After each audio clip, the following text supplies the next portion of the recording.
आणि राष्ट्रवादी काँग्रेसचे अध्यक्ष शरद पवार आणि आमदार बच्चू कडू यांच्यामध्ये आज अमरावतीला भेट झाली।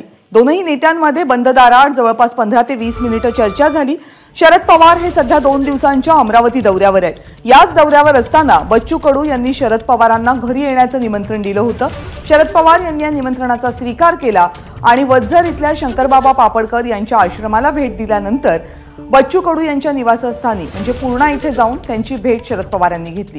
या भेटीचं आमंत्रण दिल्यापासूनच राजकीय चर्चांना उधाण आलं होतं। बंद दाराआड आता चर्चाही झाली, त्यामुळे आणखी राजकीय तर्कवितर्क लढवले जात आहेत। दरम्यान शरद पवार यांच्यासोबत राजकीय आणि सामाजिक चर्चा झाली असं बच्चू कडू यांनी म्हटलंय।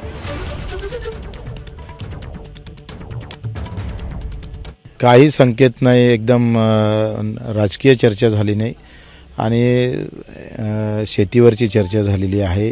त्यांना मी सांगितले का तुमच्यामुळे फिनले मिल आली होती आणि त्याच्यासाठी तुम्ही जे निमंत्रण स्वीकारलं त्याचा आभार मानलं, एवढ्या चर्चा झाल्या।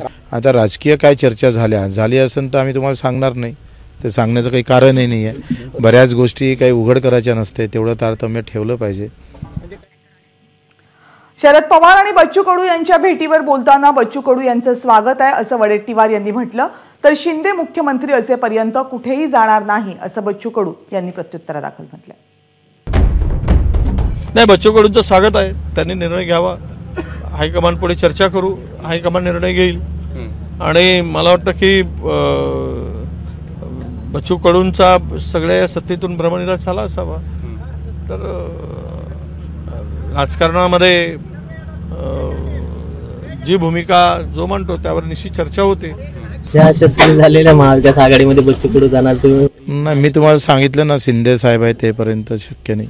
यशस्वी झालेल्या महाविकास आघाडीमध्ये बच्चू कडू जाणार तुम्ही? नाही, मी तुम्हाला सांगितलं ना, शिंदे साहेब आहे तेपर्यंत शक्य नाही।